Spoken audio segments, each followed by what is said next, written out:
The Lord be with you. A reading from the Holy Gospel. Jesus said to the crowd, "No one who lights a lamp conceals it with a vessel or sets it under a bed. Rather, he puts it on a lampstand, so that those who enter may see the light. For there is nothing hidden that will not become visible, and nothing secret that will not be known and come to light. Take care then how you hear. To anyone who has, more will be given, and from the one who has not, even what he seems to have will be taken away." The Gospel of the Lord. Praise to you, Lord Jesus Christ. It's a bit of a challenge, a bit of an awkward passage, I think, that we have.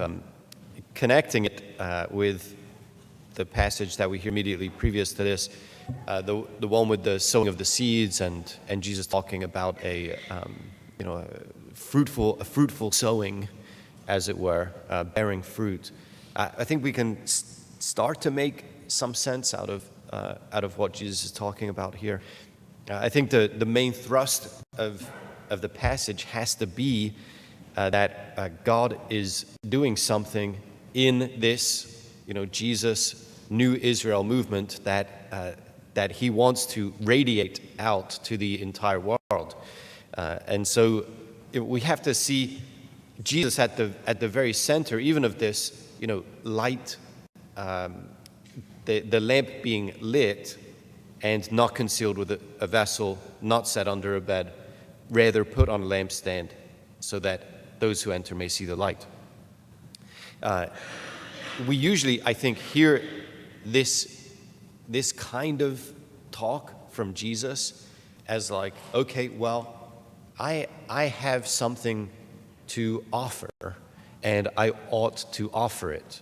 I have gifts and talents, and I ought to use them to glorify God, and so on and so forth.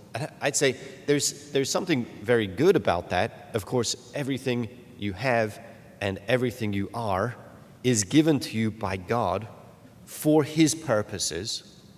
But I think the misstep is that we think first of ourselves and not of God. So we start from me, and then we say, okay, well, me, I want to do this. I am going to do this. Instead of saying, God, right? God is doing something, and He wants to do something in me and through me. And that thing that He is doing actually is prior to even the me. No? I know this is a tough one. Is it a tough one? No, it's not a tough one. It's not a tough one. God is doing something. So we say, now God is doing something, I say, in me and through me. Okay, but sometimes we think, okay, God is out there,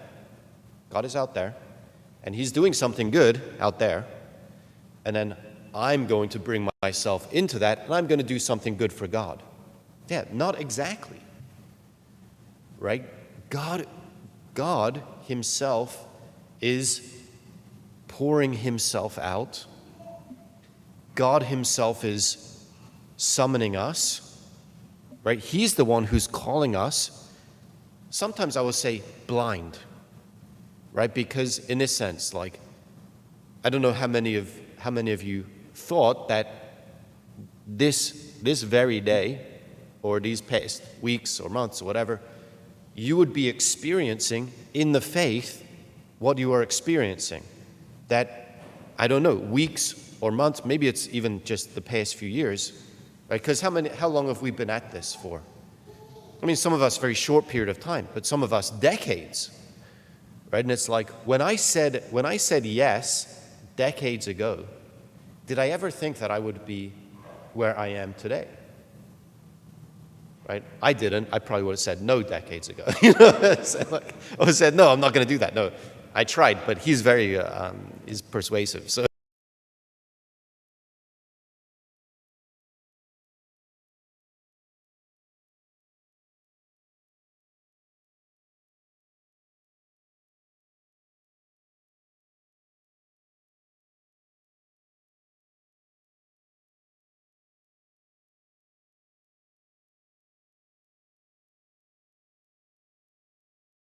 thought of quote unquote, what I have to offer. Or, of course, God would want me with all my gifts and talents. Of course he would. No. The priority, the preeminence of the call. The call. And we come to him, the better for us, my friends, if we come to God with no merits. Better if we see his call as just grace. I didn't do anything to deserve it. And because he called me and I had no merit to plead my cause, I will give everything. Because why me? Why did he choose me from the scrap heap of human history? Why did he choose me? Now, I don't think we should ask that question, because I think that question is selfish. And the whole point is to be self-giving, not selfless. There's a big difference. Selfless is also pride. It's false humility. You have a self. You are a self. You are a self. And that self, whole and entire, should be given over to God, needs to be given over to God, if we want our full flourishing and the rest. This is what's happening, is that I'm trying to give this some of the nuance that it deserves. The light shines. Because if it's your light, it's not bright enough. It has to be the light of God. And God has to be the very source, not me and my initiative. I mean, some of you thought when you were coming in this morning, you thought, like, I'm choosing to be here. Okay, yeah, you are choosing to be here in the sense that you're cooperating with God, but Jesus summoned you to be here. If Jesus didn't summon you to be here, you are not here. You're not here. And then some of you might think, well, I'm just going to leave. I'm going to show you who's in charge. No, Jesus is in charge, right? And you want Jesus to be in charge. Right? Will we surrender to him? And he's in charge from the top, which means that, and this is why I'm pushing back on the kind of gifts and talents approach.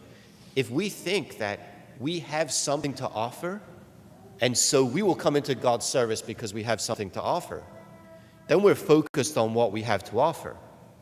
And then when we find that there is no forum for us to give that particular thing that we thought was so great about ourselves, then we're inclined to go somewhere else and, quote unquote, put that gift to good use.